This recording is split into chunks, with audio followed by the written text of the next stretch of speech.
Mga kapuso, mahigit 2 milyong pisong halaga ng hinihinalang shabu ang nabisto sa 5 drug suspect sa Angono, Rizal. Itinanggi ng 4 sa mga inaresto mga suspect na sangkot sila sa illegal na droga, habang tumanggi namang magbigay ng pahayag ang isa pang suspect.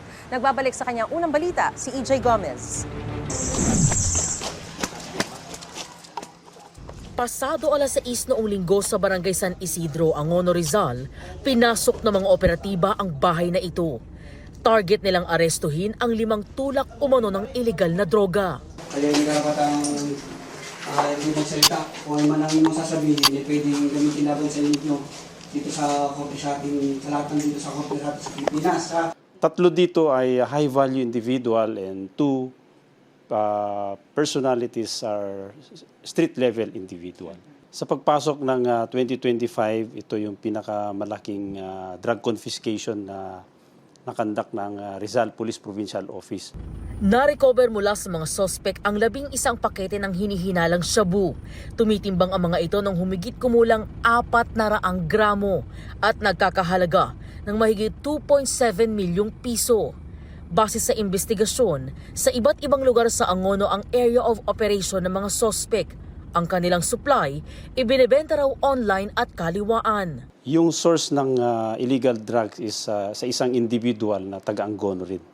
No? So yun ang subject ngayon ng follow-up operation for the possible arrest of the subject personality.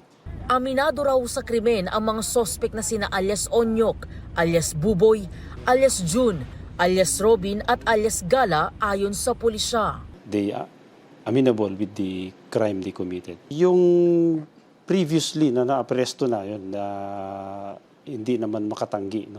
Pero nang humarap sa media, itinanggi nilang sangkot sila sa illegal drug trading. Anila, naghihintay lang sila ng trabahong gagawin bilang mga construction worker. Hindi po involved. Hindi po involved. Okay. So hindi po totoo? Hindi po. Isa po akong welder. Nagtatrabaho na po ako ng oras na nag-welding na. Nagkahuli yan. Hindi ko rin po alam yun na meron ganun doon. Nabigla lang din po kami. Hindi po totoo. Wala po akong alam na nagbibenta ng droga. Naghahanap lang po ako ng trabahador. Bigla po dumating yung nuli kami. Inintay po ako na ito ni tatay.